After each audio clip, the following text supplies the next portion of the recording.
¿Dónde estás?, le preguntó Dios al hombre, no porque se le hubiera perdido, sino porque quería ayudar a ubicarlo. Hoy en día, en nuestros teléfonos, en nuestras tablets, en nuestros dispositivos, contamos con muchas apps de mapas, de localización que nos ayudan a ubicarnos y a llegar a nuestro destino con facilidad. Pero antes no existía esa tecnología. Antes era común que cuando ibas a alguna casa de un amigo que era la primera vez que ibas, en algún lugar lejano de tu ciudad, una colonia o a un destino que no habías ido por primera vez, pasaba que te perdías y tenías que llamarle a tu amigo y decirle, oye, estoy perdido, no sé cómo llegar. Si tu amigo era bueno contigo, te decía, no te preocupes, yo voy por ti, dime dónde estás.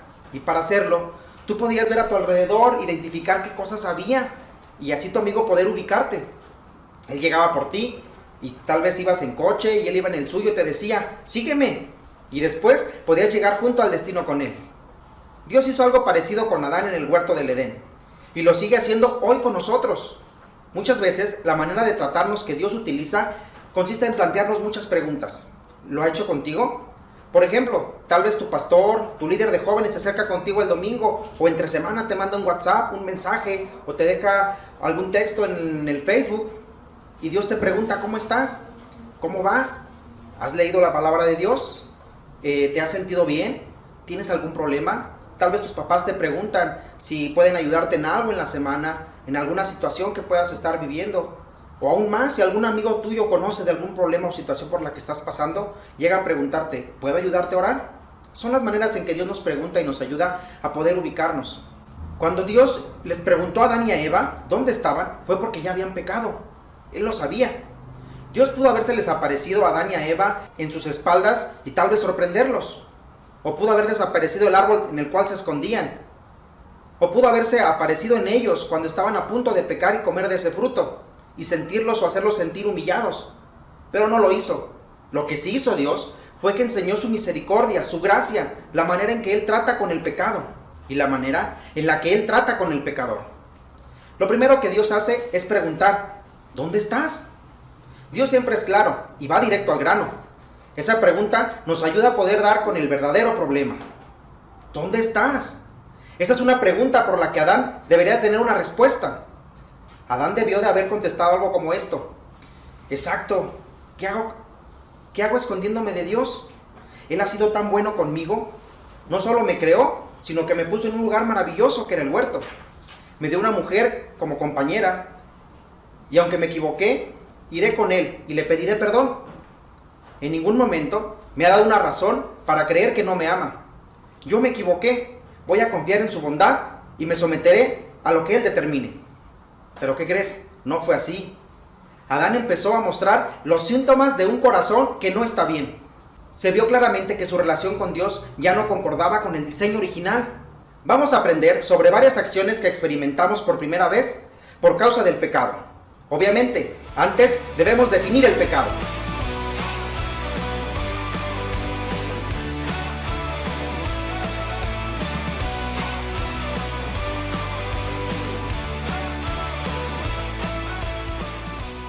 La palabra pecado significa una ofensa. En griego se traduce como desorden, en el sentido de rechazo a una instrucción o a la voluntad de Dios. En el ámbito deportivo se expresa como una falla o un error.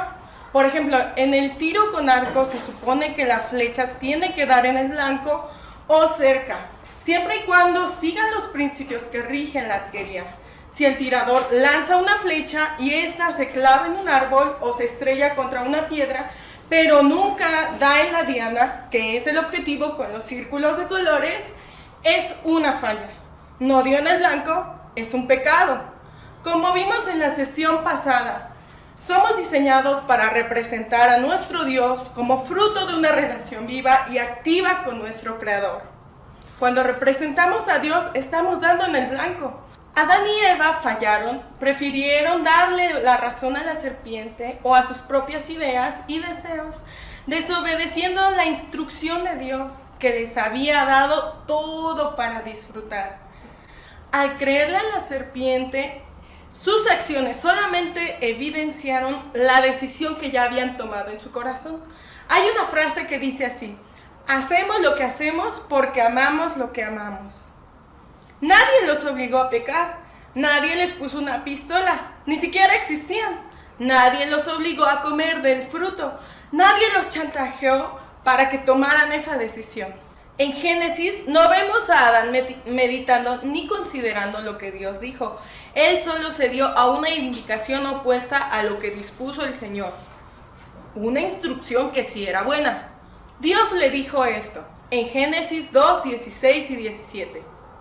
Puedes comer libremente del fruto de cualquier árbol del huerto, excepto del árbol del conocimiento del bien y del mal. Si comes de su fruto, sin duda morirás. Dios le dijo a Adán esto: mira, hice todo esto para que tú lo goces. Disfrútalo por completo. Solo evita este árbol, porque si comes de su fruto morirás. Si tú y yo pudiéramos hablar con Adán, ¿qué le diríamos? Quizá algo así: ¿cómo es posible? Echaste todo a perder. Si yo hubiera sido tú, hubiera recibido esta instrucción que Dios nos dio, amigo mío, yo hubiera puesto una cerca eléctrica y hubiera cavado una zanja tan profunda para no poder llegar a ese árbol. Si yo hubiera sido tú, y le diríamos una lista de cosas. Pero la realidad es que tú y yo no somos muy diferentes a Adán. Sabemos que no debemos ver algún tipo de películas, escuchar algún tipo de música, tener conversaciones de ciertos temas, pero nosotros lo hacemos. Muchas cosas que hacemos escondidas, ¿verdad que sí? Bueno, entonces no hay mucha diferencia entre Adán y nosotros.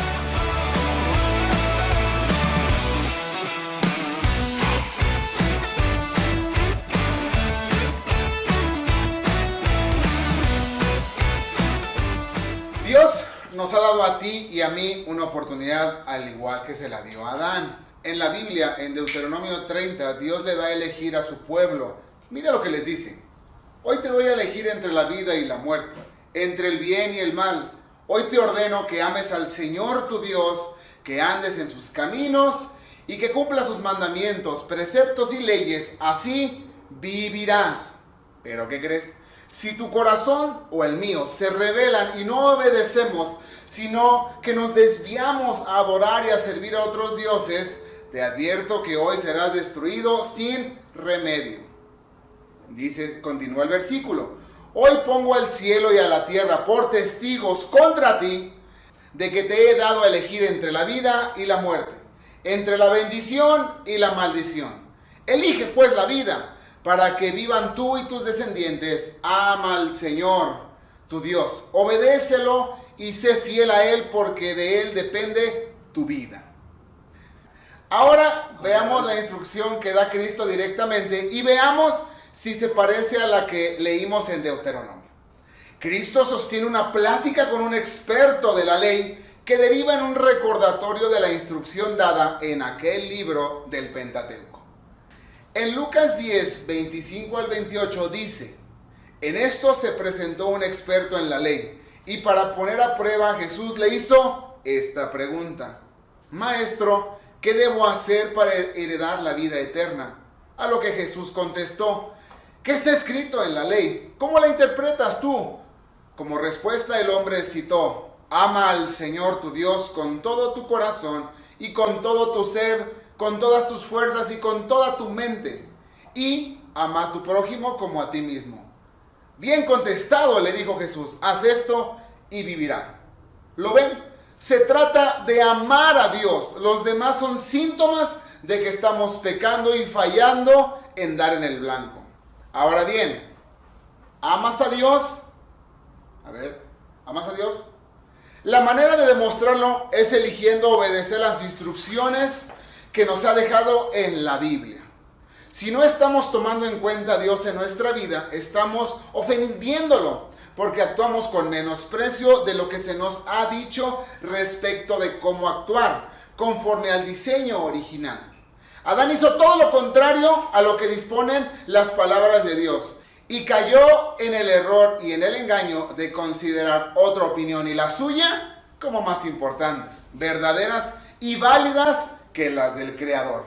Por ejemplo, mandamiento: obedecer a tus padres. Idea mía: a mí no me importa, yo hago lo que quiero. Idea de Satanás: Ay, tus papás quieren hacerte sufrir y son tan injustos. Ejemplo 2. Mandamiento de Dios. Guárdate puro al matrimonio. Idea mía. Es que lo amo tanto y si al final me voy a casar con él. Idea de Satanás. Todos lo hacen, tú disfrútalo, tú ámalo. Conforme avances en estas semanas, notarás que algo no está del todo bien. Cuando nos hayamos confrontados frente a la verdad establecida desde el diseño original de Dios, sabemos que no somos inocentes.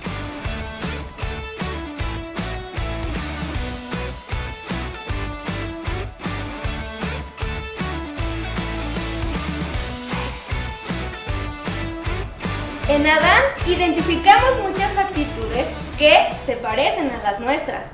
Pero ¿qué crees? Hay esperanza. En Génesis 3 vemos el problema de lo que hay en nuestro corazón. Pero te voy a dar un ejemplo para que te des cuenta de cómo es que hay este problema. Imaginemos que alguien tiene cáncer en su garganta. Obviamente tiene problemas, le causa molestias, tiene dolor. Y supongamos que va al médico y el médico solamente le da algunas pastillas de propóleo o de miel que van a minimizar los síntomas, que tal vez van a hacer que desaparezca el dolor, pero no va a atacar de raíz el problema. En esta situación necesitamos un antibiótico que ataque de raíz el problema, porque si solamente se vive esta enfermedad con pastillas que minimicen el dolor, la persona va a morir porque no se atacó el problema, que era un cáncer de garganta. De la misma manera tú y yo, muchas veces hemos vivido solamente tomando pastillitas de miel, que minimizan la situación, que minimizan nuestros problemas, pero no atacan de raíz lo que hay en nuestro corazón. Te voy a mencionar 6 cosas que son síntomas de un corazón que está alejado de Dios o que está muerto espiritualmente. Número 1. Considerar la voz contraria a la voz de Dios.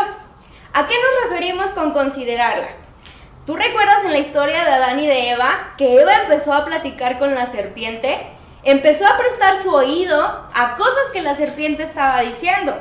En algunas ocasiones podemos caer en este error, considerar la voz y no considerar lo que Dios ha dicho.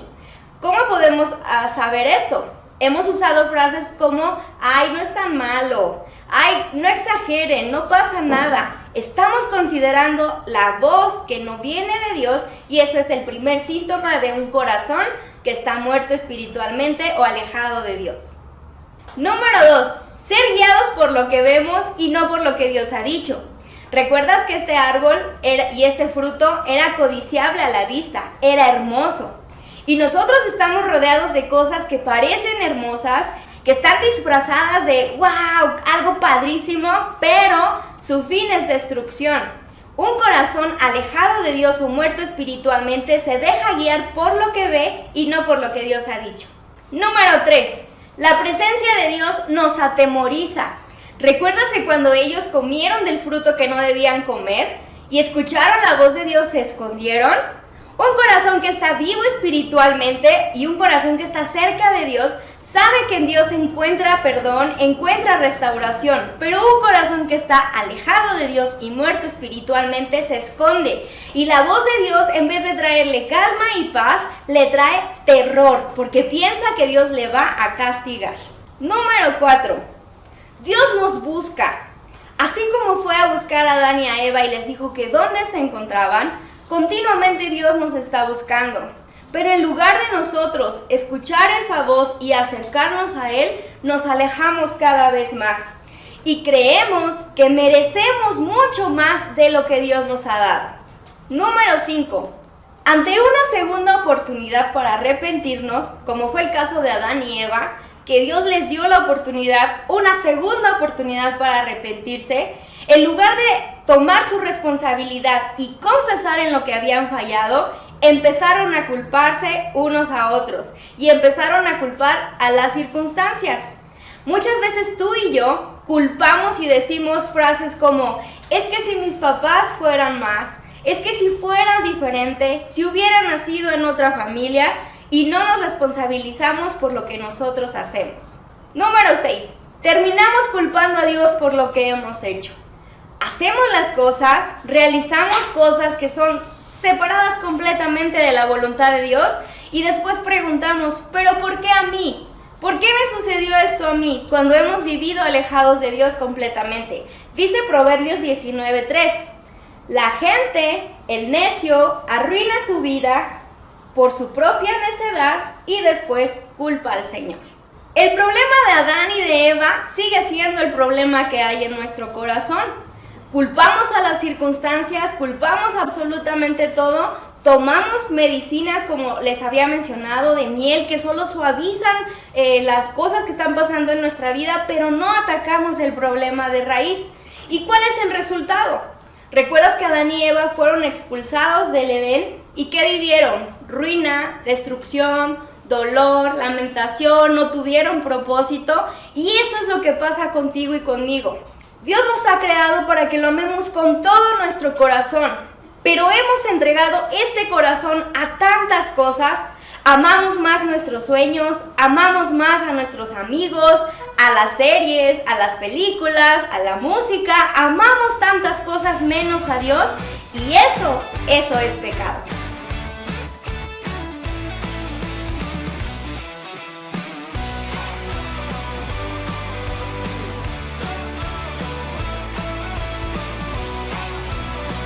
¿Cómo ven, muchachos? ¿Ustedes le fallan a Dios o no le fallan? Mira, ¿conoces la historia del pecado de David? Se acostó con una mujer casada, la embarazó y de pilón mandó matar al esposo de esa mujer. Después de algún tiempo, David pensó, mi pecado, no pasa nada, nada. Pensó que no iba a tener ninguna consecuencia, pero ¿sabes qué? Dios no guardó silencio. Envió a un profeta. Acuérdate que este profeta pues se llamaba Natán. Y los profetas escuchaban y hablaban la voz de Dios. Entonces imagínate, fue Natán a confrontarlo, a regañarlo. ¿Y recuerdas esa confrontación? Esa confrontación está registrada en el segundo libro de Samuel, capítulo 12. Al momento de la profecía sobre David, pues pasaron muchos meses desde que él estaba ya maquinando sus propios razonamientos, sus propios deseos, y luego de esas decisiones fatales que hizo, pues cometió un pecado muy vergonzoso. Bueno, pues vamos a comenzar platicándote esta historia del pecado de David.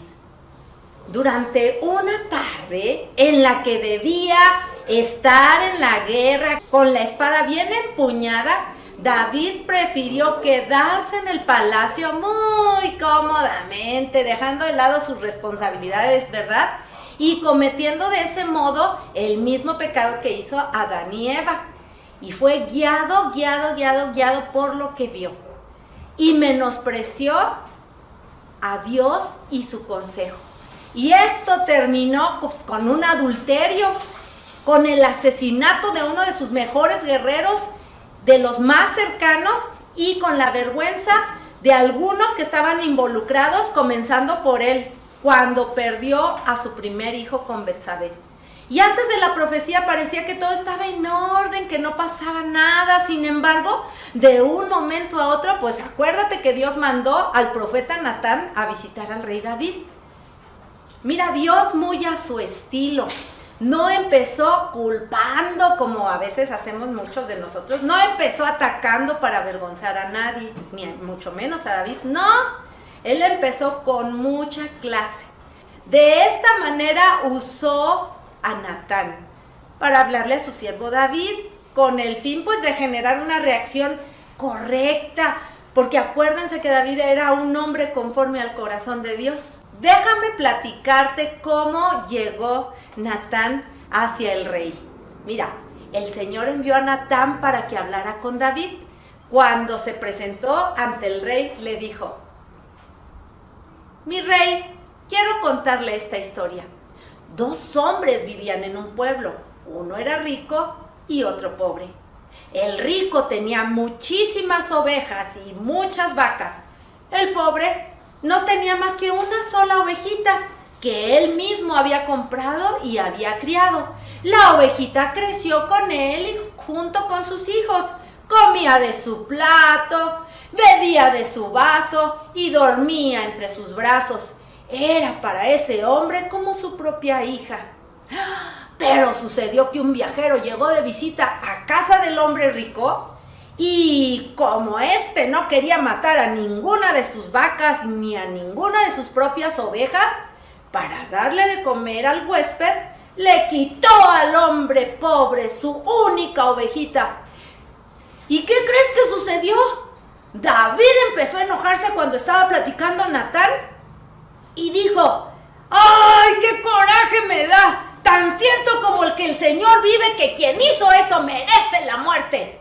Ay, fíjate que David sabía que una ofensa así merecía la muerte como sentencia, pero estaba tan ciego el pobre David con su enojo que ni siquiera se daba cuenta que él mismo había hecho algo mucho peor. Y continuamos con lo que mencionó David. ¿Cómo pudo hacer algo tan ruin? Ahora va a pagar 4 veces es el valor. Ahora va a pagar 4 veces el valor de la ovejita. Entonces Natán le dijo a David, ¿qué crees que le dijo? David, tú eres ese hombre. Y así dice el Señor Dios de Israel: yo te ungí como rey sobre Israel y te libré del poder de Saúl. Te di el palacio de tu amo y puse sus mujeres a tu cuidado. También te permití gobernar a Israel y a Judá. Y por si esto fuera poco, habría dado mucho más. Eso era lo que el profeta Natán le estaba diciendo a David de parte de Dios. Ahora escucha lo último que Natán le dijo a David. ¿Por qué entonces despreciaste la palabra del Señor haciendo lo que le desagrada? ¡Ah!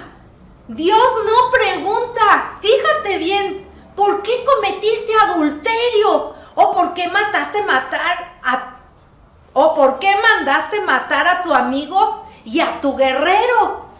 ¿O por qué quisiste ocultar tus acciones? Fíjate bien. Dios primero va al corazón, no al síntoma. Él le dice: ¿por qué despreciaste? ¿Por qué menospreciaste mi palabra? Entonces continúa Natán diciéndole: asesinaste a Urías el heteo para apoderarte de su esposa. Lo mataste con la espada de los amonitas. Por eso la espada jamás se apartará de tu familia. Pues me despreciaste al tomar a la esposa de Urías el heteo para hacerla tu mujer. ¿Te das cuenta? No es lo que hacemos, sino a quien amamos más. Y termina diciendo Natán: pues bien, así dice el Señor, yo haré que el desastre que mereces surja de tu propia familia y ante tus propios ojos tomaré a tus mujeres y se las daré a otro, el cual se va a acostar con ellas en pleno día. Lo que tú hiciste a escondidas, yo lo haré a plena luz, a la vista de todo Israel. ¿Y qué crees que contestó David? He pecado contra el Señor. ¿Cómo hubieras reaccionado tú? ¿Como David arrepintiéndote? ¿O como Adán echándole la culpa a los demás?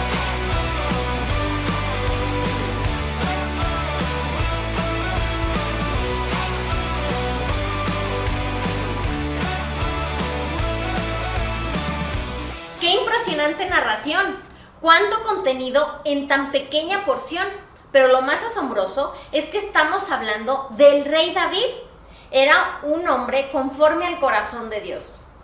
Dios nos presenta esta parte de la Escritura para poder ver y enseñarnos cuál es el modo en que una persona debe responder conforme a su corazón, después de haber pecado y después de haber tenido sus errores.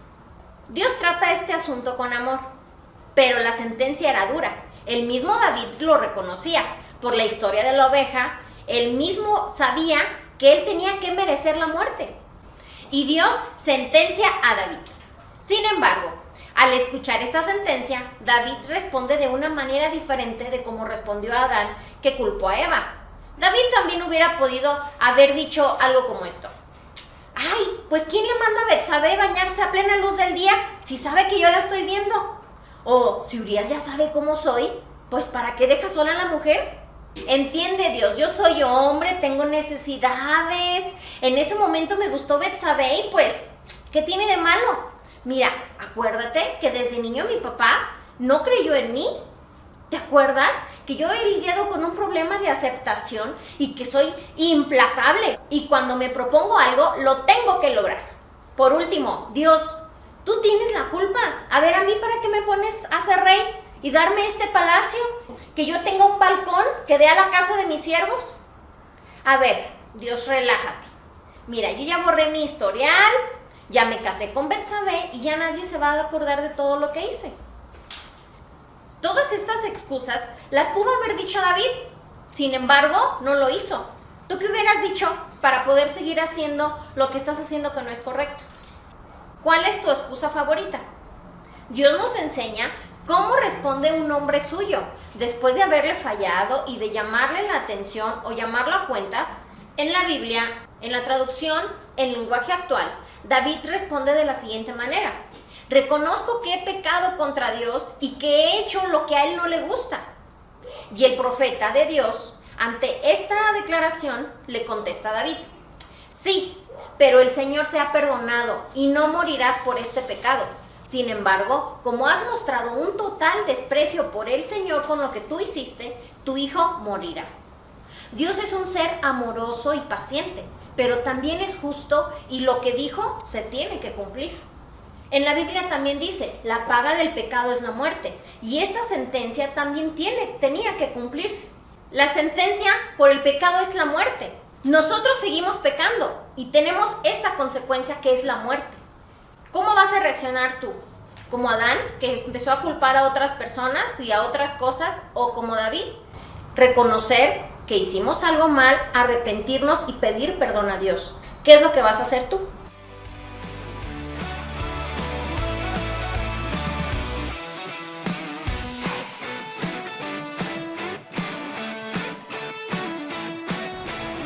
La invitación en esta lección es a volver a Dios, es a tener la actitud que tuvo David cuando fue confrontado por su pecado. No sé si te acuerdas cuál era una de las palabras que más se repetía en Génesis 1. Bueno, en el capítulo 2 se da la instrucción y la sentencia por no obedecer a la voz de Dios, por no obedecer lo que Dios había dicho. Le dijo Dios a Adán y a Eva: si comes de ese fruto, o sea, si desobedeces, vas a morir. La consecuencia es la muerte. Ahora, ahí todavía no entraba el pecado. En Génesis 1 se crea toda la humanidad, los animales, todo eso. En Génesis 2 se dan instrucciones y todavía no entra el pecado. Pero en Génesis 3 entra en escena el pecado, ¿sí? Entra en escena todo lo que estamos haciendo. Entra en escena la serpiente, entra en escena todo ese tipo de cosas. Y vamos a hacer un ejercicio. Te voy a pedir, como ya tienes seguramente tu Biblia por allí, de papel y bien bonita, que la abras en Génesis 5. Génesis 5, búscalo. No te hagas, te estamos viendo. Génesis 5. Ok, vamos a leerlo. Capítulo 5. Este es el libro de las generaciones de Adán. El día en que creó Dios al hombre, a semejanza de Dios lo hizo. Varón y hembra los creó, y los bendijo y llamó el nombre de ellos Adán, el día en que fueron creados. Y vivió Adán 130 años, y engendró un hijo a su semejanza, conforme a su imagen, y llamó su nombre Set. Y fueron los días de Adán después que engendró a Set, 800 años, y engendró hijos e hijas. Y fueron todos los días que vivió Adán, 930 años, y murió. Vivió Set 105 años, y engendró a Enós. Y vivió Set después que engendró a Enós, 807 años, y engendró hijos e hijas. Y fueron todos los días de Set 912 años, y murió. Vivió Enós 90 años, y engendró a Cainán. Y vivió Enós después que engendró a Cainán, 815 años, y engendró hijos e hijas. Y fueron todos los días de Enós 905 años, y murió. Vivió Cainán 70 años, y engendró a Mahalaleel. Y vivió Cainán después que engendró a Mahalaleel 840 años, y engendró hijos e hijas. Y fueron todos los días de Cainán 910 años, y murió. Vivió Mahalaleel 75 años, y engendró a Jared. Y vivió Mahalaleel después que engendró a Jared 830 años, y engendró hijos e hijas. Y fueron todos los días de Maalaleel 895 años, y murió. Vivió Jared 162 años, y engendró a Enoc. Y vivió Jared después que engendró a Enoc 800 años, y engendró hijos e hijas. Y fueron todos los días de Jared 962 años, y murió. Vivió Enoc 65 años, y engendró a Matusalén. Y caminó Enoc con Dios, después que engendró a Matusalén 300 años, y engendró hijos e hijas. Y fueron todos los días de Enoc 365 años. Caminó pues Enoc con Dios, y desapareció, porque le llevó Dios. Vivió Matusalén 187 años, y engendró a Lamec. Y vivió Matusalén después que engendró a Lamec 782 años, y engendró hijos e hijas.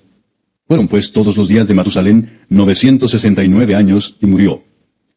Vivió Lamec 182 años, y engendró un hijo, y llamó su nombre Noé, diciendo, Este nos aliviará de nuestras obras y del trabajo de nuestras manos, a causa de la tierra que Jehová maldijo. Y vivió Lamec después que engendró a Noé 595 años, y engendró hijos e hijas. Y fueron todos los días de Lamec 777 años, y murió. Y siendo Noé de 500 años, engendró a Sem, a Cam y a Jafet. ¿Cuál es la palabra o el concepto que más se repite en Génesis 5? Dice, y vivió fulano de tal, tantos años, y después murió. Y vivió fulano de tal, y murió. Y tal, y murió. ¿No es cierto que a partir de que entra en escena el pecado, se empieza a cosechar las acciones de vivir en una vida separada de Dios? Empieza la muerte, y murió, y murió, y murió. David, después de ser confrontado por el profeta Natán, compuso un salmo de arrepentimiento y hasta lo hemos cantado. Este salmo, el Salmo 51, dice lo siguiente en el versículo 4 de la TLA. A ti y solo a ti te he ofendido. He hecho lo malo en tu propia cara. Tienes toda la razón al declararme culpable. No puedo alegar que soy inocente. Qué increíble oración, ¿verdad? Qué padre escribía David su manera de arrepentirse delante de Dios. Así que cuando nosotros empezamos a regresar a Dios, implica que hay una conciencia, que en nuestra vida, en nuestra mente, el Espíritu Santo empieza a impulsarnos a reconocer que Dios tiene razón y nosotros no. ¿Te has sentido alguna vez mal por pecar? ¿Te has sentido alguna vez mal por estar viendo esas películas que no debes ver, esas páginas en tu teléfono que no debes estar viendo, esos WhatsApps que te están mandando que no debes ver? ¿Te has sentido mal? Esa es una evidencia de que en tu corazón hay algo bueno que quiere empezar a responder a lo correcto de Dios. Cuando comenzamos a tener esa actitud, nuestro corazón va en camino de ser cada vez mejor y cada vez regresar a Él, regresar a la condición original que teníamos. Cuando comenzamos a pensar de esa manera y decir, Señor, me siento mal por haber hecho, ese es un corazón en el que Dios está comenzando a trabajar, un corazón que se está empezando a sanar, un corazón que está empezando a reconocer su responsabilidad y que no culpa a los demás, no dice, ay, ¿para qué mi papá me da internet? Pues que apague el internet. ¿Para qué me dan un celular? O como dijo Norris, si ya saben cómo soy, ¿para qué me ponen saldo? No. Un corazón que empieza a ser sanado y restaurado comienza a hacerse cargo de su propia culpa, comienza a hacerse cargo de sus propias decisiones. Y cuando Dios se revela en nuestra vida y cuando Dios viene a través de tu pastor, que aquí tenemos algunos conectados que te están apoyando, tu papá, tu mamá, algún amigo, algún líder, y te empieza a decir que hagas lo correcto, que hagas las cosas de manera, como dice la palabra de Dios, y viene a tu vida y te empiezan a decir lo que debes hacer, nuestra respuesta debe ser como la respuesta de David, con humildad reconocer que estamos fallando, con humildad reconocer que estamos mal. Si alguien nos dice, oye, ¿por qué estás viendo estas páginas? No decir, no, decir, es que batallo con algo en mi corazón. Oye, ¿por qué le contestas hacia tu mamá? No es cierto que en este tiempo pasa que te dicen, oye, ¿quién va a lavar los trastes? ¿Quién va a hacer esto? Y nadie quiere, todos se enojan, y nada, que yo esto. Eso hay que arrepentirnos, ir delante de Dios y mostrar que nuestro corazón comienza a estar siendo sano. Ahora, fíjate, en el libro de los Hechos, capítulo 3, versículos 19 y 20, dice una cosa increíble cuando nos arrepentimos. Dice la escritura en la NBI así: por lo tanto, para que sean borrados tus pecados, arrepiéntete y vuélvete a Dios, a fin de que vengan tiempos de descanso de parte de Dios, enviándoles al Mesías que ya había sido preparado para ustedes, el cual es Jesús. Si nosotros nos arrepentimos y nos volvemos a Dios, vamos a empezar a encontrar momentos de descanso en nuestra vida. Jesús ya vino, Jesús ya vino y está entre nosotros. Y en este tipo de lecciones que estamos viendo, en este tipo de sesiones, la importancia de conocer cada vez más a Dios, la importancia de acercarnos a Él, de tener nuestros tiempos devocionales, de hacer nuestras tácticas, de hacer lo que tenemos que hacer para poder volver nuestro corazón a Dios, debe ir creciendo continuamente. Así que, muchachos, es momento de volvernos a Él, a tener una comunión diseñada con Dios desde el origen, desde que creó a Adán y Eva. Dios quiere seguir teniendo la misma comunión contigo y conmigo. Reconocer que hemos pecado porque no le obedecemos, y Dios con sus brazos abiertos está esperando para que volvamos a Él con un corazón arrepentido, con la humildad de decirle: Señor, tú estás bien y yo estoy mal. Dice la Biblia, fíjate lo que dice lo que le vimos la clase pasada también, pero lo volvemos a decir hoy, en 1 de Pedro 2:9. Por eso pueden mostrar a otros la bondad de Dios, porque Él los ha llamado a salir de la oscuridad y entrar a su luz maravillosa. Dios es bien bueno, no nos trata con un palo para pegarnos porque estamos pecando, no, sus brazos de amor están extendidos para que nos podamos acercar a Él. Vuélvete a Dios, volvámonos a Dios, regresemos a Dios, esa es la invitación. ¿Cómo lo podemos hacer? A través de Cristo, reconociendo que pecamos, no culpando, no diciendo que no es cierto, sino volviendo a Dios y decir: Señor, me arrepiento de lo que estoy haciendo, quiero decirte que tú tienes razón y yo estoy equivocado, que tú estás bien y yo estoy mal. Entonces, muchachos, la invitación para ustedes en esta sesión es que regresemos a Dios, que nos volvamos a Él y que podamos hacer lo correcto. ¿Estás listo para hacer la táctica? Escucha con atención en lo que va a consistir la táctica número 2, la táctica de esta semana. Tiempo de táctica. Táctica número 2. Tema. Elabora un resumen de 5 renglones de lo que más destacas o entendiste de este capítulo. Atesorar. Escribe y empieza a memorizar la porción bíblica de esta semana, que es 2 de Corintios 5:17, donde dice lo siguiente: de modo que si alguno está en Cristo, nueva criatura es. Las cosas viejas pasaron, he aquí todas son hechas nuevas. Comienza a leer el Evangelio según Marcos. Son 16 capítulos. Lee uno por día. Acabarás pronto. Corregir.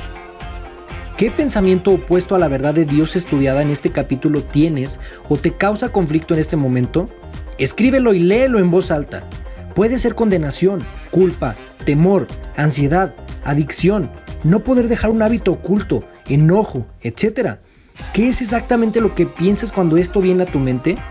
Transcribir. Con tus palabras y de manera muy concisa, transcribe la porción bíblica 2 de Corintios 5:17 al 21, como si debieras enviarla a alguien que nunca ha leído la Biblia. Léelo en voz alta 3 veces y luego envíaselo a tu consejero o pastor. Integrar. Lee también Santiago 1:22 al 25. Siendo renacidos, no de simiente corruptible, sino de incorruptible. ¿Cómo sería tu vida si esto fuera verdad para ti? Escribe 3 cosas muy específicas que verías, sentirías, harías y experimentarías si vivieras esa verdad. Confiar. Establece que diariamente, durante todos los días de la semana, leerás y meditarás 7 veces en la transcripción que hiciste de 2 de Corintios 5:17 al 21, así como en las decisiones y las acciones que escribiste en los pasos anteriores. Esta es la manera de comenzar a llevar cautivo todo pensamiento a Cristo y su verdad, dejando atrás lo que antes creías, eras, querías y deseabas fuera de su voluntad. Recuerda que ahora tienes un nuevo corazón y por lo tanto nuevos deseos, frutos de que Dios está cambiando tu modo de pensar. Activar. Determina las áreas, las personas o los momentos de tu día en los que estarás poniendo en práctica lo que aprendes. Recuerda siempre orar. Elabora tus registros semanales y envía a tu consejero pastor 7 acciones claras de que empezaste a reaccionar a tu nueva identidad y no a tu pasado o conforme a circunstancias presentes. Si pudieras añadir sustento bíblico a tus reflexiones, recorrerías una milla extra muy importante en tu fortalecimiento espiritual. ¿Por qué no comienzas a elaborar una bitácora o un diario de aplicaciones de todas estas verdades que iremos aprendiendo juntos? Dios te ama tal y como estás, pero porque te ama tanto, no te va a dejar tal y como estás. Envió a Cristo y murió por ti, para que ya no vivas para ti, sino para aquel que murió y resucitó por ti. Para terminar, acompáñame con la siguiente oración. Señor, pequé contra ti e hice lo que no te agrada. te menosprecié y ahora entiendo la tremenda ofensa que eso significa. Hoy conozco que el problema está en mi corazón, que te ha menospreciado y no he sido guiado por ti. Yo merezco la muerte, eso sería justo. Pero te doy muchas gracias por Jesucristo, que vino y vivió del modo que yo no podría vivir, y murió como yo merecía morir, para que por la fe en Él hoy sepa que me perdonas, me haces nuevo y que soy tuyo. Cristo me compró en esa cruz, pagó mi deuda y me liberó, y hoy decido amarte a ti.